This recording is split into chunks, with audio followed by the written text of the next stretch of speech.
Hi hello welcome to my channel. ಯಾರೆಲ್ಲ ಭಾಗ 1 ಭಾಗ 2 ನೋಡಿಲ್ಲ, ಈ ಕೂಡಲೇ ನೋಡಿ, ತುಂಬ ಇಂಟ್ರೆಸ್ಟಿಂಗ್ ಆಗಿದೆ.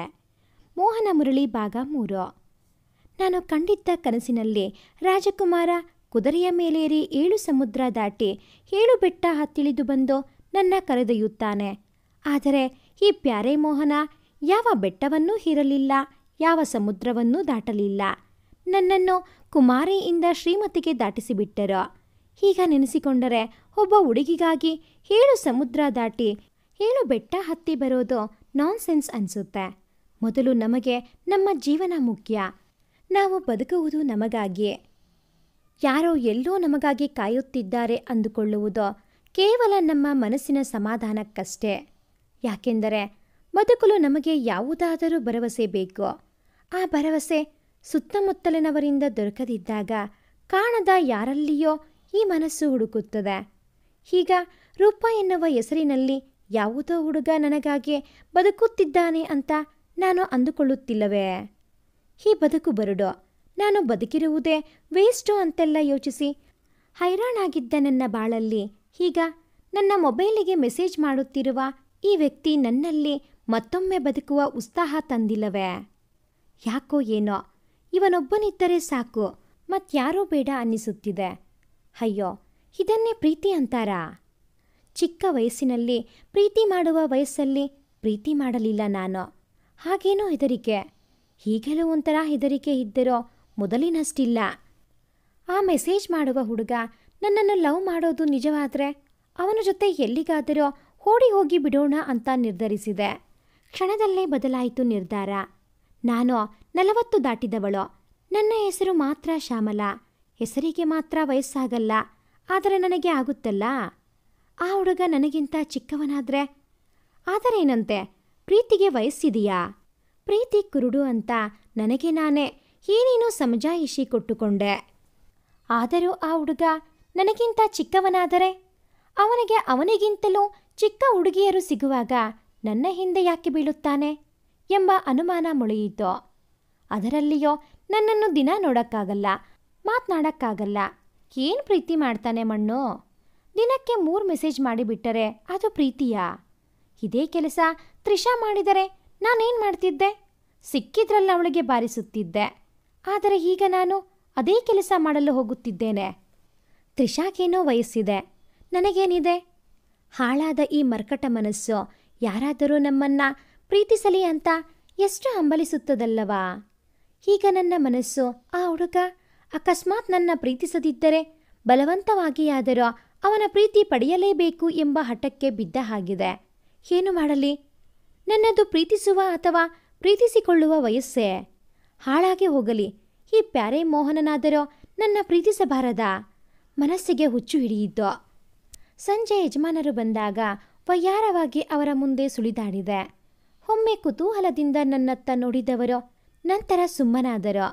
ಊಟ ಆದ ಮೇಲೆ ರೂಮಿನಲ್ಲಿ ಏನೋ ಓದುತ್ತಾ ಮಲಗಿದ್ದ ಅವರೆದೆಯ ಮೇಲೆ ತಲೆ ಇಟ್ಟು ಮಲಗಲು ಹೋದೆ. ನಮ್ಮಿಬ್ಬರಲ್ಲಿ ಅಂತಹ ಸಲಿಗೆ ಎಂದಿಗೂ ಇರಲಿಲ್ಲ. ಆದರೆ ನಾನು ಬಲವಂತದ ಪ್ರೀತಿ ದಕ್ಕಿಸಿಕೊಳ್ಳಲು ಹೊರಟಿದ್ದೇನಲ್ಲ. ಏನಾಗುತ್ತದೋ, ನನ್ನ ಹತ್ತ ತಳ್ಳುತ್ತಾರೇನೋ ಅಂತ ಆತಂಕದಿಂದಿದ್ದೆ. ಆದರೆ ಯಜಮಾನರು ನನ್ನ ನೋಡಿ ನಸುನಕ್ಕು ಪುಸ್ತಕ ಮುಚ್ಚಿಟ್ಟು ಲೈಟ್ ಆರಿಸಿದರು. ಆಹಾ, ಅವರ ಪ್ರೀತಿಯಲ್ಲಿ ನಾನು ತೇಲಿ ಹೋದೆ.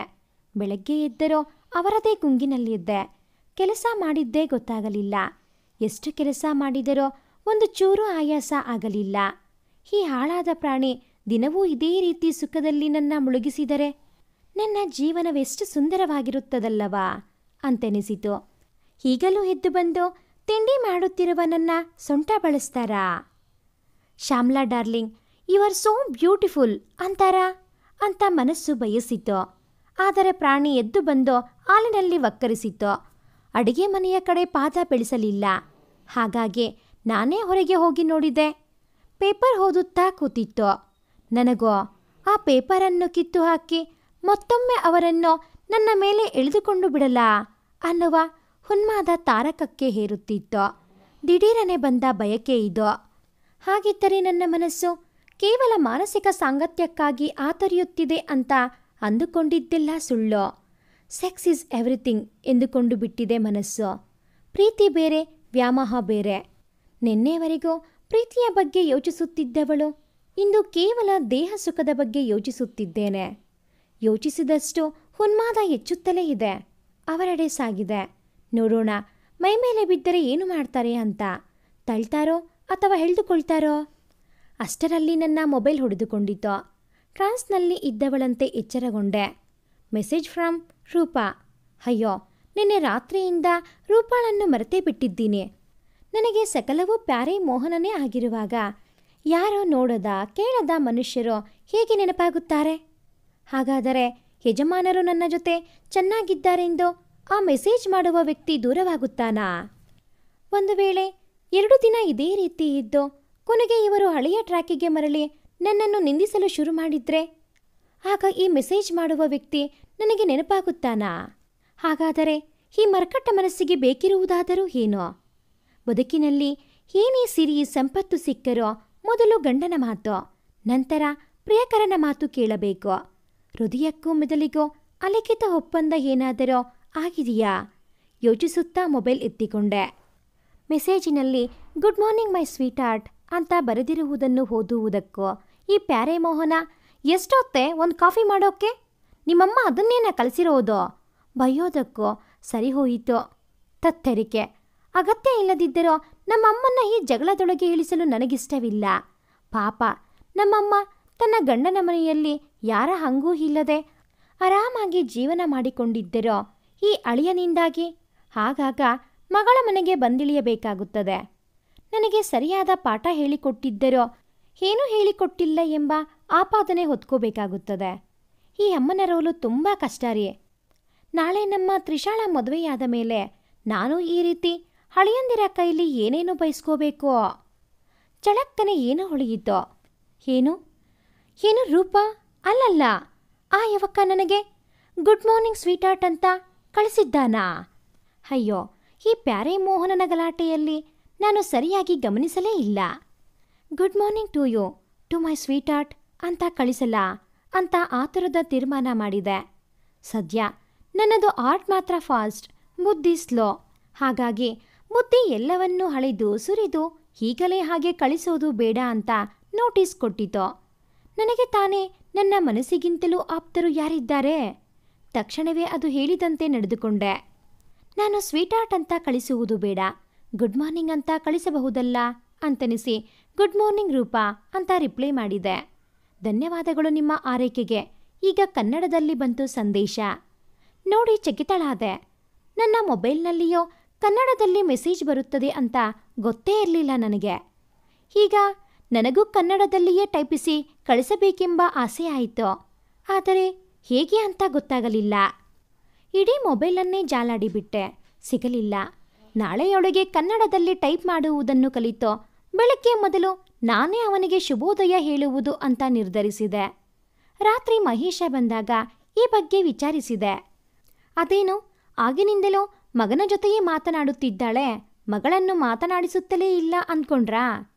ಅದೇನೋ ನನಗೆ ಮಗಳಿಗಿಂತಲೂ ಮಗನೇ ಹೆಚ್ಚು ಆಪ್ತ ಅನಿಸುತ್ತದೆ. ಮಗಳಿಗೆ ಏನು ಕೇಳಿದರೋ ರಾಂಗ್ ಆನ್ಸರ್ ಬರುತ್ತದೆ. ಅದಕ್ಕೆ ಅವಳತ್ರ ಕೇಳೋಕ್ಕೆ ಒಂಥರ ಸಂಕೋಚ. ಮಗ ಹಾಗಲ್ಲ. ಜೋಗಿ ಫಿಲಮ್ ಎಲ್ಲ ನೋಡಿ ಸ್ವಲ್ಪ ಬದಲಾಗಿದ್ದಾನೆ. ಸಿನಿಮಾಗಳಲ್ಲಿ ಹೀರೋಗಳು ತಮ್ಮ ಅಮ್ಮಂದಿರಿಗೆ ಕೊಡುವ ಪ್ರಾಮುಖ್ಯತೆ ನೋಡಿ ಅವನು ನನ್ನನ್ನು ತೀರಾ ಆಧರಿಸದಿದ್ದರೂ ಕನಿಷ್ಠ ಪಕ್ಷ ಕಡೆಗಣಿಸಿದ ಮಟ್ಟಕ್ಕೆ ಬಂದಿದ್ದಾನೆ. ಹಾಗಾಗಿ ಅವನನ್ನು ಕೇಳಿದ್ದೆ. ಅವನು ನನ್ನ ಹಾಗೆಯೇ ಮೊಬೈಲ್ ನೋಡಿದವನು. ಅಮ್ಮ, ನೀನು ಕನ್ನಡದಲ್ಲಿಯೇ ಸಂದೇಶ ಕಳಿಸಬೇಕೆಂದರೆ ಒಂದು ತಂತ್ರಾಂಶ ಇದೆ, ಆದರೆ ಹಾಕೋಬೇಕು ಎಂದ. ನನ್ನಾಸೆ ತುಸ್ಸೆಂದಿತು.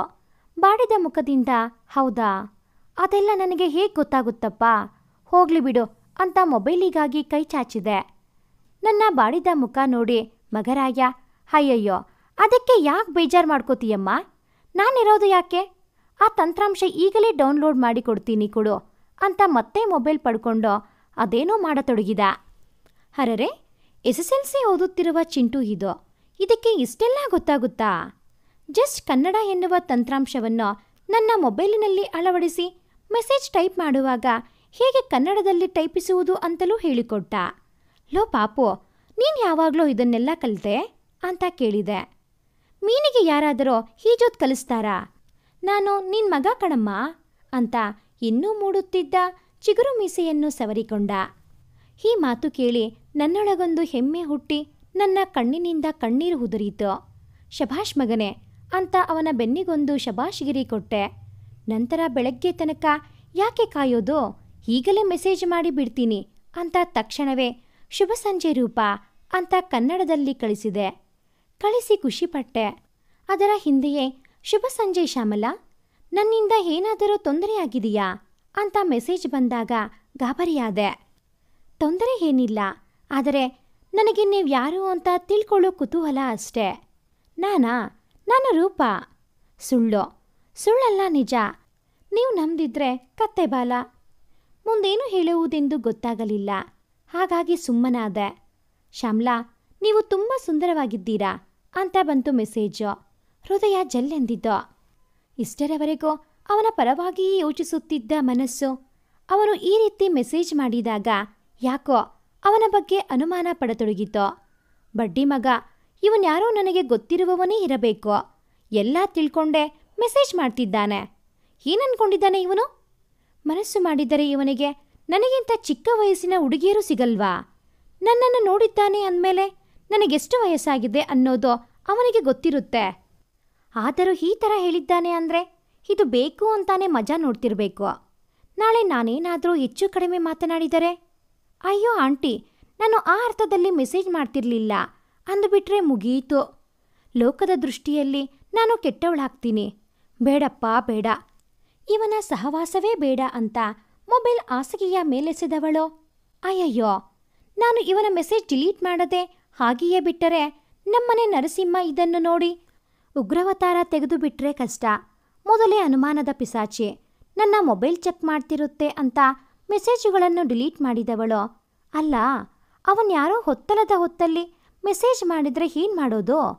ಗುಡ್ ನೈಟ್, ಗುಡ್ ಮಾರ್ನಿಂಗ್ ಆದರೆ ಹೋಗೆ. ಹೀಗೆ ಮಾಡಿದ ಹಾಗೆ ನೀವು ಸುಂದರವಾಗಿದ್ದೀರಾ ಮಣ್ಣಂಗಟ್ಟಿ ಅಂತೆಲ್ಲ ಮಾಡಿಬಿಟ್ಟರೆ ನಮ್ಮನೆ ದುರ್ವಾಸ ಮುನಿಗಳನ್ನು ಹಿಡಿದು ನಿಲ್ಲಿಸಕ್ಕಾಗುತ್ತಾ? ಯಾರೇ ಅವನು ಅಂತ ನನ್ನನ್ನು ಜುಟ್ಟು ಹಿಡಿದು ಕೇಳಿದರೂ ಕೇಳ್ತಾರೆ. ಸೀತೆಗೆ ಮಾತ್ರ ಅಗ್ನಿ ಪರೀಕ್ಷೆ ಇರುವ ಈ ಸಮಾಜದಲ್ಲಿ ನಾನೇನು ತಪ್ಪು ಮಾಡದಿದ್ದರೋ ತಪ್ಪು ಮಾಡಿದವರಿಗಿಂತ ಹೆಚ್ಚಿನ ಶಿಕ್ಷೆ ಅನುಭವಿಸಬೇಕಾಗಿದೆ. ದಯವಿಟ್ಟು ಯಾವುದ್ಯಾವುದೋ ಟೈಮಲ್ಲಿ ಮೆಸೇಜ್ ಮಾಡಬೇಡಪ್ಪ, ನನಗೆ ಕಷ್ಟವಾಗುತ್ತೆ ಅಂತ ಮೆಸೇಜ್ ಕಳಿಸಿದೆ. ಯಾಕೆ ಶ್ಯಾಮಲಾ, ಅಪ್ಪ ಅಂತಿದ್ದೀಯಾ? ನಾನಮ್ಮ ಕಣೆ, ರೂಪಮ್ಮ. ಮೆಸೇಜ್ ನೋಡಿ ಜೋರಾಗಿ ನಕ್ಕು ಏನೇ ನಗ್ತಿದೀಯಾ ಅಂತ ಬಂತು ಮೆಸೇಜು. ನಿನಗೆ ಹೇಗೆ ಗೊತ್ತಾಯಿತು? ಗೆಸ್ ಮಾಡಿದೆ. ಹಾಗಾದರೆ ನಾನು ಚೆನ್ನಾಗಿದ್ದೀನಿ ಅನ್ನೋದನ್ನು ಗೆಸ್ ಮಾಡಿದೆಯಾ? ಏನೂ ಉತ್ತರ ಬರಲಿಲ್ಲ. ಬಹುಶಃ ಏನೂ ಉತ್ತರ ಕೊಟ್ಟರೋ ತಾನು ಸಿಕ್ಕಿ ಹಾಕಿಕೊಳ್ಳುತ್ತೇನೆ ಅಂತಿರಬಹುದು. ನಾನು ಕೇಳಿದ್ದೇನೋ ಅವನು ಹೇಳಿದ್ದೇನೋ. ಹೊತ್ತಲದ ಹೊತ್ತಲ್ಲಿ ಮೆಸೇಜ್ ಮಾಡಬೇಡಪ್ಪ ಅಂತ ನಾನು ಕೇಳಿದ್ದರೆ ಆ ಬಗ್ಗೆ ಅವನು ಏನೂ ಹೇಳಲೇ ಇಲ್ವಲ್ಲ. ಇದೊಳ್ಳೆ ಕಥೆಯಾಯ್ತಲ್ಲ ನನಗೆ. ಮೊಬೈಲನ್ನು ಎಲ್ಲೆಂದರಲ್ಲಿ ಬಿಸಾಕುತ್ತಿದ್ದೆ. ಹೀಗದನ್ನು ಕಾಯುವ ಎಕ್ಸ್ಟ್ರಾ ಕೆಲಸ. ಏನೋ ಮಾಡೋಕ್ಕೆ ಹೋಗಿ ಏನೂ ಆಯಿತು, ಬೈಕೊಂಡೆ. ರಾತ್ರಿ ಪ್ಯಾರೆ ಮೋಹನ ಬಂದವರು ನನ್ನ ಮೊಬೈಲ್ ತೆಗೆದುಕೊಂಡು ಮೆಸೇಜ್ ಚೆಕ್ ಮಾಡಿ ಇಟ್ಟರು. ಓಹೋ, ನಾನು ಕನ್ನಡದಲ್ಲಿ ಟೈಪಿಸಲು ಕಲಿತ ಹಾಗೆ ಇವರು ಮೊಬೈಲಿನಲ್ಲಿ ಮೆಸೇಜ್ ತೆರೆದು ನೋಡಲು ಕಲಿತುಕೊಂಡು ಬಂದಿದ್ದಾರೆ ಅಂತ ಗೊತ್ತಾಯಿತು. ಮನುಷ್ಯ ಪ್ರತಿದಿನವೂ ಏನಾದರೂ ಕಲಿಯುತ್ತಲೇ ಇರುತ್ತಾನೆ. ಕಲಿಯಲೇಬೇಕು, ಇಲ್ಲದಿದ್ದರೆ ಬದುಕುವುದು ಹೇಗೆ? ಈಗಿನ ಜನಾಂಗಕ್ಕೆ ಹೋಲಿಸಿದರೆ ನಾವು ಕಲಿಯುವುದು ಸ್ವಲ್ಪ ಸ್ಲೋ ಇರಬಹುದು. ಆದರೆ 20 ವರ್ಷಗಳಿಂದಲೂ ನೋಡುತ್ತಿದ್ದೇನೆ, ಈ ಪ್ಯಾರೆ ಮೋಹನ ಕೊಂಚವೂ ಬದಲಾಗಿಲ್ಲ. ಮೊದಲು ಹೇಗಿದ್ದಾರೋ ಈಗಲೂ ಹಾಗೆಯೇ ಇದ್ದಾರೆ. ಪ್ರತಿದಿನ ಆಫೀಸ್ನಿಂದ ಮನೆಗೆ ಬರೋದು, ನಾನು ಟೀ ಕೊಡೋದು, ನಂತರ ಕಾಲ್ ಮೇಲೆ ಕಾಲ್ ಹಾಕ್ಕೊಂಡು ಟಿವಿ ನೋಡೋದು, ರಾತ್ರಿ ಊಟ ಮಾಡೋದು, ನಾನು ಪಾತ್ರೆ ತೊಳೆದು ಬರುವಷ್ಟರಲ್ಲಿ ಗೊರಕೆ ಹೊಡೆಯುತ್ತಿರುವುದು. ಇಷ್ಟೇ. ಏನೋ ಇವರ ಒಳ್ಳೆಯ ಸಹ ಉದ್ಯೋಗಿಗಳಿಂದಾಗಿ ಆಗೀಗ ಒಂದಷ್ಟು ಪುಸ್ತಕ ಓದುವ ಹವ್ಯಾಸ ಬೆಳೆದಿದೆ. ಇಲ್ಲದಿದ್ದರೆ ಇವರ ಬಾಯಲ್ಲಿ ಬರುವುದು 20 ವರ್ಷಗಳ ಹಿಂದಿನ ಡೈಲಾಗುಗಳೇ. ನಿಮ್ಮಮ್ಮ ಇದನ್ನೇನ ಕಲಿಸಿರುವುದು? ಹಿಂಗ ಅಡಿಗೆ ಮಾಡೋದು? ನಾಳೆಯಿಂದ ನಾನು ಹೊರಗಡೆ ತಿಂದು ಬರ್ತೀನಿ. ನಿಮ್ಮ ಮನೆಯಲ್ಲಿ ಅದೇನೋ ಫಂಕ್ಷನ್ ಇತ್ತಂತೆ, ನಮ್ಮನ್ನು ಕರೀಲೇ ಇಲ್ಲ ಮತ್ತೆ ಎನ್ನುವ ಕೊಂಕು ನುಡಿ. ಇಷ್ಟಲ್ಲದೆ ಮಕ್ಕಳು ಏನಾದರೂ ತಪ್ಪು ಮಾಡಿದರೆ ನನ್ನ ಮಕ್ಕಳು, ಒಳ್ಳೆಯದು ಮಾಡಿದ್ರೆ ಅವ್ರ ಮಕ್ಕಳು. ಹೀಗೀಗಂತೂ ಯಾವ ಸಂದರ್ಭದಲ್ಲಿ ಅವರು ಏನು ಹೇಳ್ತಾರೆ ಅಂತ ಅವರಿಗಿಂತಲೂ ಮೊದಲು ನನಗೇ ಗೊತ್ತಾಗಿ ಹೋಗಿರುತ್ತೆ. ನಾನು ಮನಸ್ಸಿನಲ್ಲಿ ಅಂದುಕೊಳ್ಳುತ್ತಿರುವುದನ್ನೇ ಇವರು ಜೋರಾಗಿ ಹೇಳುತ್ತಿರುತ್ತಾರೆ. ಆಗ ನನಗೆ ನಗಲೂ ಆಗದೆ ಬಿಡಲೂ ಆಗದೆ ಮೈ ಪರಚಿಕೊಳ್ಳುವಂತಾಗುತ್ತದೆ. ಅಪರೂಪಕ್ಕೆ ಯಾವಾಗಲೂ ಒಮ್ಮೆ ಮಕ್ಕಳು ಮನೆಯಲ್ಲಿದ್ದಾಗ ಇವರು ಆಫೀಸ್ನಿಂದ ಇನ್ನೂ ಬಂದಿರದೇ ಇದ್ದರೆ ನಾನು ಅವರ ಮನೆಗೆ ಬಂದ ಮೇಲೆ ಪ್ರತಿನಿತ್ಯ ಹೇಳುವ ಡೈಲಾಗುಗಳನ್ನು ಹೇಳಿಕೊಂಡು ಅತ್ತಿಂದಿತ್ತ ಓಡಾಡುತ್ತಿರುತ್ತೇನೆ. ಅದನ್ನು ಕೇಳಿಸಿಕೊಂಡ ಮಕ್ಕಳಿಬ್ಬರು ಬಿದ್ದು ಬಿದ್ದು ನಗ್ತಾ ಇರ್ತಾರೆ. ನಮ್ಮ ಮನೆಯಲ್ಲಿ ಹೀಗೊಂದು ಪ್ರಸಂಗ ನಡೀತಾ ಇದೆ ಅಂತ ನಮ್ಮ ಪ್ಯಾರೆ ಮೋಹನನಿಗೆ ಏನಾದರೂ ಒಂಚೂರು ಸುಳಿವು ಸಿಕ್ಕಿದರೂ ಸಾಕು, ಮನೆಯಲ್ಲೇ CCTV ಕ್ಯಾಮ್ರಾ ಹಾಕ್ಸಿಬಿಡ್ತಾರೆ ಅಷ್ಟೇ. ಬೆಳಗ್ಗೆ ಎದ್ದಾಗ ಮತ್ತೆ ಸುಸ್ತಾದಂತಾಯಿತು. ಆಗ ನನ್ನ ಪೀರಿಯಡ್ಸ್ನಲ್ಲಿ ಹೀಗಾದಾಗ ನಾನು ವೈದ್ಯರ ಬಳಿಗೆ ಹೋಗಬೇಕಾಗಿತ್ತು ಎಂದು ನನಗೆ ನೆನಪಾಯಿತು. ಆದರೆ ಆ ವಿಷಯ ಮರೆತೇ ಹೋಗಿತ್ತು. ಈ ಬಾರಿ ಮತ್ತೆ ಪೀರಿಯಡ್ಸ್ ಹತ್ತಿರ ಬರುತ್ತಿತ್ತು. ಮತ್ತದೇ ನೋವು, ಸಂಕಟ, ಕೋಪ, ತಾಪ. ದೈಹಿಕ ನೋವನ್ನು ಮಾತ್ರೆ ತೆಗೆದುಕೊಂಡು ಕಡಿಮೆ ಮಾಡಿಕೊಳ್ಳಬಹುದು. ಮಾನಸಿಕ ನೋವಿಗೆ ಏನು ಮಾಡುವುದು? ಯಾರಲ್ಲಿ ಹೇಳಿಕೊಳ್ಳುವುದು? ಪ್ಯಾರೆ ಮೋಹನನಿಗೆ ರೀ ಯಾಕೋ ಸುಸ್ತು ಎಂದರೆ ಪೇಪರ್ನಲ್ಲಿ ಹಾಕಿಸೋಣ ಬಿಡು ಅಂತಾರೆಯೇ ಹೊರತು ನಾನು ಮನುಷ್ಯಳು, ನನಗೂ ನೋವಾಗುತ್ತೆ ಅಂತ ಅವರಿಗೆ ಅರ್ಥ ಆಗೋದೇ ಇಲ್ಲ. ಮಕ್ಕಳಿಗೂ ಹೇಳುವ ಹಾಗಿಲ್ಲ. ಅಪ್ಪ, ಅಮ್ಮ, ಅಣ್ಣ, ತಮ್ಮ, ಅಕ್ಕ, ತಂಗಿಯರಿಗೆ ನಾನು ಅತ್ಯಂತ ಸುಖಿ ಎಂಬ ಭ್ರಮೆ.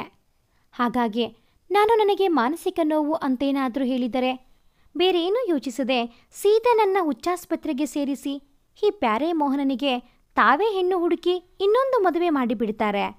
ಅವರಿಗೆ ಮಾನಸಿಕ ನೋವು ಅಂದರೆ ಏನೂ ಅಂತಲೇ ಗೊತ್ತಿಲ್ಲ ಅಥವಾ ಬೇಕಾಗಿಲ್ಲ.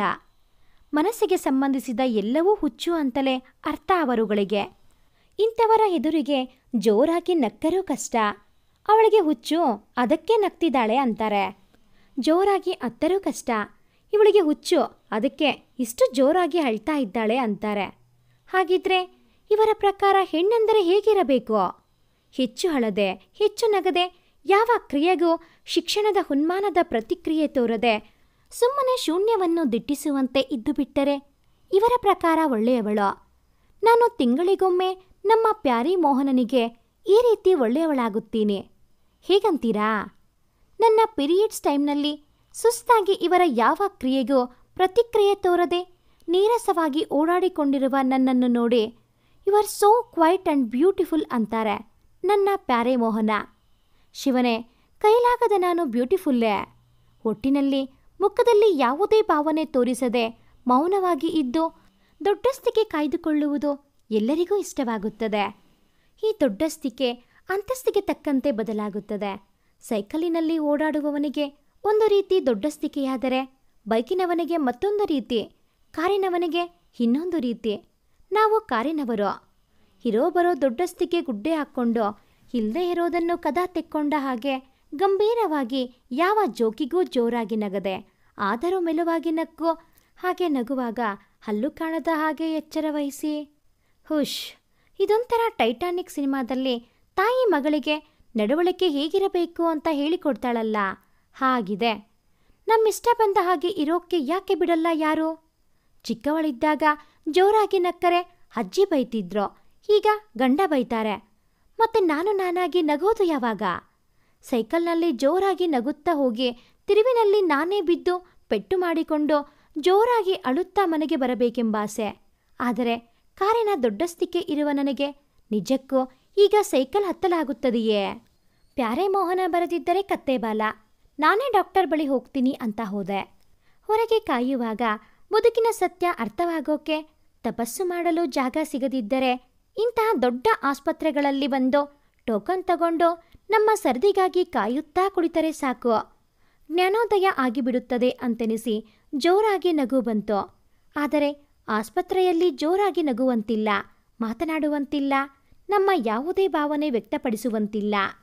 ಅರೆ, ಇಲ್ಲಿಯೂ ನಮ್ಮ ಮನೆಗಳಲ್ಲಿ ಇರುವ ಹಾಗೆ ರೂಲ್ಸ್ ಇದೆ. ಆದರೆ ಇಲ್ಲಿ ಎಲ್ಲರೂ ಈ ನಿಯಮ ಪಾಲಿಸಬೇಕು. ಮನೆಗಳಲ್ಲಿ ಕೇವಲ ಹೆಣ್ಣು ಮಕ್ಕಳಿಗೆ ಮಾತ್ರ ಈ ನಿಯಮ ಅನ್ವಯಿಸುವುದು. ನನ್ನ ಸರದಿ ಬರುವಷ್ಟರಲ್ಲಿ ನಾನು ಯಾರೋ ಅಂತಲೂ ಮರೆತು ಹೋಗಿತ್ತು ನನಗೆ. ಮಿಸೆಸ್ ಮೋಹನ್ ಅಂದಾಗಲೇ ಎಚ್ಚರ. ಯಾವುದೋ ಅದೃಷ್ಟ ಶಕ್ತಿ ನನ್ನನ್ನು ಕೈ ಹಿಡಿದು ಡಾಕ್ಟರ್ ಬಳಿ ಕರೆದುಕೊಂಡು ಹೋದ ಆಗಾಯಿತು. ಯಾಕಂದರೆ ನನ್ನ ಹೆಸರು ಶ್ಯಾಮಲಾ, ಅವರು ಕರೆದದ್ದು ಮಿಸಸ್ ಮೋಹನ್ ಅಂತ. ಅದು ನಾನೇ ಅಂತ ನನಗೆ ಹೇಗೆ ಗೊತ್ತಾಯಿತೋ? ಅದ್ಯಾವ ಸೂಕ್ತ ಪ್ರಜ್ಞೆ ಜಾಗೃತವಾಗಿ ನನ್ನನ್ನು ಎಚ್ಚರಿಸಿತೋ ಗೊತ್ತಿಲ್ಲ. ಒಟ್ಟಿನಲ್ಲಿ ಡಾಕ್ಟರ್ ಮುಂದೆ ಕುಳಿತಾಗ ನನಗೆ ನಾನು ಯಾಕೆ ಬಂದಿದ್ದೀನಿ ಅಂತಲೂ ಮರೆತು ಹೋಯಿತೋ. ಸುಮ್ಮನೆ ಡಾಕ್ಟರನ್ನು ಪಿಳಿ ನೋಡುತ್ತಾ ಕೂತೆ. ಡಾಕ್ಟರ್ ನನ್ನನ್ನು 1-2 ನಿಮಿಷ ಸುಮ್ಮನೆ ನೋಡಿದವರು, ಮಿಸಸ್ ಮೋಹನ್, ಹೇಳಿ, ನಿಮ್ಮ ಪ್ರಾಬ್ಲಮ್ ಏನು ಎಂದು ಕೇಳಿದರು. ಡಾಕ್ಟರ್, ಅದು ಹೇಳಿ. ಆ ಕ್ಷಣದಲ್ಲಿ ನನ್ನ ಮನಸ್ಸು ಅದೇನು ಯೋಚಿಸುತ್ತಿತ್ತೋ. ಡಾಕ್ಟರ್, ನಾನು ನನಗಿಂತ ಚಿಕ್ಕ ವಯಸ್ಸಿನವನನ್ನು ಪ್ರೀತಿಸೋದು ತಪ್ಪಾ ಅಂತ ಕೇಳಿಬಿಟ್ಟೆ. ಡಾಕ್ಟರ್ ಮೆಲುವಾಗಿ ಒಮ್ಮೆ ನಕ್ಕರೋ. ನಂತರ ಆರಾಮಾಗಿ ಹಿಂದೆ ಹೊರಗೆ ಕೂತೋ, ತಪ್ಪಲ್ಲ ಮಿಸಸ್ ಮೋಹನ್, ನಾವು ಯಾರನ್ನು ಬೇಕಿದ್ದರೂ ಪ್ರೀತಿಸಬಹುದು, ಯಾರು ಬೇಕಿದ್ದರೂ ನಮ್ಮನ್ನು ಪ್ರೀತಿಸಬಹುದು. ಆದರೆ ಆ ಪ್ರೀತಿ ಯಾರ ಮನಸ್ಸಿಗೂ ನೋವನ್ನುಂಟು ಮಾಡಬಾರದು ಅಷ್ಟೇ. ಅಂದರೆ ನಾನು ಅವನನ್ನು ಪ್ರೀತಿಸಿದರೆ ಯಾರಿಗಾದರೂ ನೋವಾಗುತ್ತದಾ? ಅದನ್ನು ನೀವು ಯೋಚಿಸಬೇಕು ಅಲ್ವಾ? ಡಾಕ್ಟರ್, ನನಗೆ ಏನು ಮಾಡಬೇಕು ಗೊತ್ತಾಗ್ತಾ ಇಲ್ಲ. ನಾನೇನು ಮಾಡಲಿ ಕೇಳಿದೆ.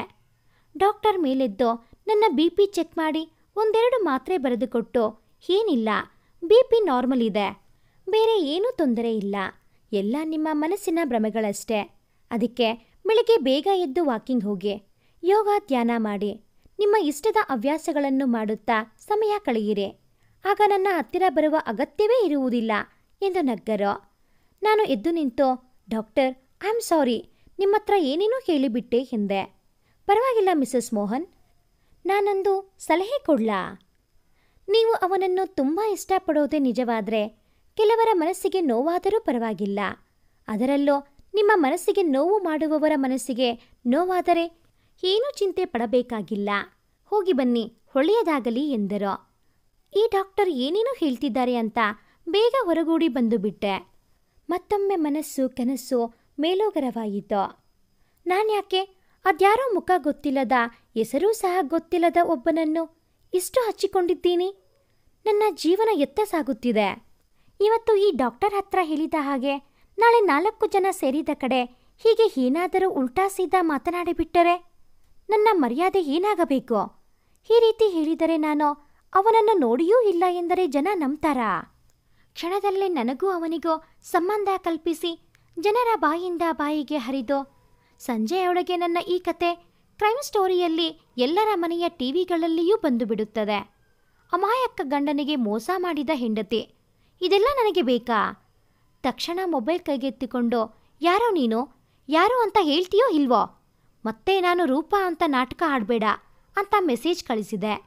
ಅರ್ಧ ಗಂಟೆ ಕಾದರೂ ರಿಪ್ಲೈ ಬರಲಿಲ್ಲ. ಅಷ್ಟರಲ್ಲಿ ನಾನು ಮನೆ ತಲುಪಿದ್ದೆ. ಮಕ್ಕಳು ಸ್ಕೂಲು ಕಾಲೇಜುಗಳಿಂದ ಬರುವ ಸಮಯವಾಗಿತ್ತು. ಅವರಿಗೆ ತಿಂಡಿ ತೀರ್ಥದ ವ್ಯವಸ್ಥೆಯಲ್ಲಿ ಮುಳುಗಿದೆ. ಮೆಸೇಜ್ ಬಗ್ಗೆ ಮರೆತೇ ಹೋಗಿತ್ತು. ಮಕ್ಕಳಿಬ್ಬರು ಬಂದು ಏನೋ ತಿಂದ ಶಾಸ್ತ್ರ ಮಾಡಿ ಓದಿಕೊಳ್ಳಲು ತಮ್ಮ ತಮ್ಮ ರೂಮು ಸೇರಿಕೊಂಡ ಮೇಲೆ ಪ್ಯಾರೆ ಮೋಹನನ ನೆನಪಾಯಿತು. ಇನ್ನು ಅವರಿಗೆ ಏನಾದರೂ ಮಾಡಬೇಕು ಅಂತ ಮೈದಾ ಕಲಿಸಿ ಪೂರಿ ಸಾಗು ಮಾಡುವಷ್ಟರಲ್ಲಿ ಗೇಟ್ ಸದ್ದಾಯಿತು. ಕಾರ್ ಒಳಗೆ ತಂದು ಮತ್ತೆ ಗೇಟ್ ಹಾಕಿದ ಶಬ್ದವಾದಾಗ ಮೆಸೇಜ್ನ ನೆನಪಾಯಿತು. ತಕ್ಷಣ ಓಡಿ ಹೋಗಿ ಮೊಬೈಲ್ ನೋಡಿದೆ. ಅವನು ಬಹುದೊಡ್ಡ ಮೆಸೇಜ್ ಮಾಡಿದ್ದ. ಓದಲು ಸಮಯವಿರಲಿಲ್ಲ. ಆದರೆ ಆ ಮೆಸೇಜ್ ಆಗಿಯೇ ಬಿಡುವಂತಿಲ್ಲ. ಮೋಹನ್ ನೋಡಿದರೆ ಅಪಾಯ, ಏನು ಮಾಡುವುದು ಎಂದು ಯೋಚಿಸಿ ಮೊಬೈಲ್ ಎತ್ತಿಕೊಂಡು ಬಚ್ಚಲ ಮನೆಗೆ ಬಂದು ಬಾಗಿಲು ಹಾಕಿಕೊಂಡೆ. ಏನು ಮಾಡಿದ್ದಪ್ಪ ಮೆಸೇಜು ಅಂತ ಬೇಗ ಬೇಗ ಕಣ್ಣಾಡಿಸಿದೆ. ನೋಡಿ ಶ್ಯಾಮಲಾ, ನಿಮ್ಮ ಹೆಸರು ಶ್ಯಾಮಲಾನೋ ಅಲ್ವೋ ನಂಗೊತ್ತಿಲ್ಲ. ನೀವು ನನಗೆ ರೂಪಾನ ಅಂದ್ರಿ, ಅದಕ್ಕೆ ನಾನು ನನಗೆ ತೋಚಿದ ಹೆಸರು ಶ್ಯಾಮ್ಲಾನ ಅಂತ ಕರೆದೆ. ನಿಮಗೆ ಎಷ್ಟು ವಯಸ್ಸೋ, ನೋಡೋಕ್ಕೆ ಹೆಂಗಿದ್ದೀರೋ ನಂಗೊತ್ತಿಲ್ಲ. ಆದರೆ ನನ್ನಿಂದ ನಿಮಗೆ ತೊಂದರೆ ಆಗಿದ್ರೆ ದಯವಿಟ್ಟು ಕ್ಷಮಿಸಿ. ಯಾರನ್ನೂ ನೋಯಿಸುವ ಉದ್ದೇಶ ನನ್ನದಲ್ಲ. ಯಾರಿಗೋ ಕಾಲ್ ಮಾಡಲು ಹೋಗಿ ಅಕಸ್ಮಾತಾಗಿ ನಿಮಗೆ ಮಾಡಿದೆ. ನಿಮ್ಮ ಪರಿಚಯ ಆಯಿತು. ನನ್ನಿಂದ ತೊಂದರೆಯಾಗಿದ್ದರೆ ಕ್ಷಮಿಸಿಬಿಡಿ ಅಂತಿತ್ತು. ತಕ್ಷಣ ಏನು ಹೇಳಲು ತೋಚಲಿಲ್ಲ. ಹೊರಗೆ ಯಜಮಾನರೋ, ಒಳಗೆ ಇವನು. ಯಾರನ್ನೂ ಬಿಡಲು ಮನಸ್ಸಿಲ್ಲ ನನಗೆ. 1 ನಿಮಿಷ, ಆಮೇಲೆ ಮಾತಾಡ್ತೀನಿ ಅಂತ ಮೆಸೇಜ್ ಮಾಡಿ ಅದು ಅವನಿಗೆ ರಿಸೀವ್ ಆಗುವಷ್ಟರಲ್ಲಿ ಅವಸರವಾಗಿ ಮೆಸೇಜ್ ಡಿಲೀಟ್ ಮಾಡಿ ಹೊರಬಂದೆ. ನಾನು ಹೊರಬರುವುದಕ್ಕೋ ಇವರು ಒಳಬರುವುದಕ್ಕೋ ಯಾರೋ ಕಾಲ್ ಮಾಡಿ ನನ್ನ ಮೊಬೈಲು ಹೊಡ್ಕೊಳ್ಳೋದಕ್ಕೋ ಸರಿ ಹೋಯಿತು. ಬಚ್ಚಲ ಮನೆಯಿಂದ ಬರುತ್ತಿರುವವಳ ಕೈಯಲ್ಲಿ ಮೊಬೈಲಾ? ಪ್ಯಾರೆ ಮೋಹನನ ಕಣ್ಣು ಇಷ್ಟಗಲ ತೆರೆದುಕೊಂಡಿತು. ನನಗೆ ಆ ನೋಟ ಎದುರಿಸಲಾಗದೆ ಯಾರದ್ದು ಅಂತಲೂ ನೋಡದೆ ಕಾಲ್ ಕಟ್ ಮಾಡಿ ಮೊಬೈಲ್ ಟೇಬಲ್ ಮೇಲಿಟ್ಟು ಹೊಳನಡೆದೆ. ಇಷ್ಟಕ್ಕೂ ಶ್ಯಾಮಲಾ ಮಾಡುತ್ತಿರುವುದು ಸರಿಯಾ?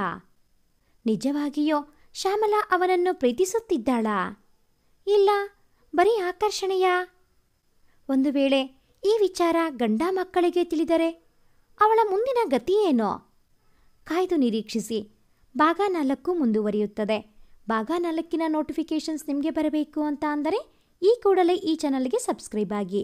ಹಾಗೆಯೇ ಈ ಒಂದು ವಿಡಿಯೋ ನಿಮಗೆ ಇಷ್ಟ ಆಗಿದ್ದಲ್ಲಿ ಪ್ಲೀಸ್ ಲೈಕ್ ಮಾಡಿ, ಶೇರ್ ಮಾಡಿ, ಹಾಗೆಯೇ ಕಾಮೆಂಟ್ ಮಾಡೋದನ್ನು ಮರಿಬೇಡಿ. Thanks for watching this video.